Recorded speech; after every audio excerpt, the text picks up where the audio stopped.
پرسوں میرا ایک پروگرام تھا شکر گڑھ کے اسی علاقے میں، تو مجھے سوال آیا، انہوں نے کہا جی کہ ایک شخص ہے یہاں پر، تو وہ یہ تعویذ دھاگے کا کام کرتا ہے اور عورتوں سے پردہ بھی نہیں کرتا، تو اس کے بارے میں بتائیں شرعی مسئلہ کیا ہے۔ تو میں نے کہا شریعت کا مسئلہ سنو سب سے پہلے، اور میں آپ کو بھی بتا رہا ہوں، میرے آقا نبی کریم رؤوف الرحیم رحمت للعالمین خاتم النبیین اپنے کاشانہ نبوت میں موجود ہیں، اور حضور کی ازواج مطہرات امت کی مائیں بالخصوص ام سلمہ اور جناب سیدہ طیبہ زاہدہ راقیہ حضرت عائشہ صدیقہ رضی اللہ تعالی عنہا موجود ہیں۔ حضور کے ایک صحابی تشریف لاتے ہیں جن کا نام ہے عبداللہ ابن مختوم رضی اللہ تعالی عنہ۔ میرے آقا نے جب اپنے صحابی کو آتے ہوئے دیکھا تو اپنی ازواج سے کہتے ہیں، فرماتے ہیں اے امت کی ماؤں پردے میں چلی جاؤ کیونکہ میرا صحابی آ گیا ہے۔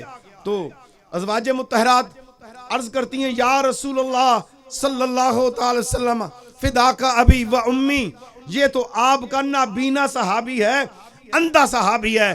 تو میرے آقا ارشاد فرماتے ہیں یہ تو اندھا ہے لیکن تم تو اندھی نہیں۔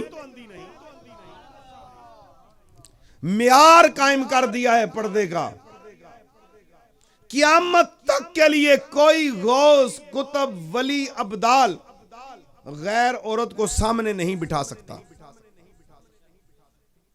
یہ میں اس پہ فتویٰ دینے کے لیے دے سکتا ہوں۔ الحمدللہ تعالی جو کتب پڑھی اور جو علم لیا اور جو چیز جس کے اوپر مجھے مسند پہ بٹھایا گیا میں آپ کی طرف وہ ڈیلیور کر رہا ہوں، میں آپ تک پہنچا رہا ہوں۔ اگر ہم نے اس پہ عمل نہ کیا تو پھر ہلاکت ہے ہمارے لیے۔ بے پردگی اتنی زیادہ ہو گئی، اولیاء اللہ کا کہیں بھی میں نے نہیں پڑھا مشن کہ وہ بے پردگی کے لیے کوئی معاملات کریں۔ جتنے بھی آج کے بزرگ آئے ہیں، صوفی آئے ہیں، مشائخ آئے ہیں، تمام سلاسل کے اندر انہوں نے مریدین کو حق کا راستہ دیا ہے کہ یہ قرآن ہے اور یہ سنت ہے، یہ شریعت ہے، اس میں عمل کرو۔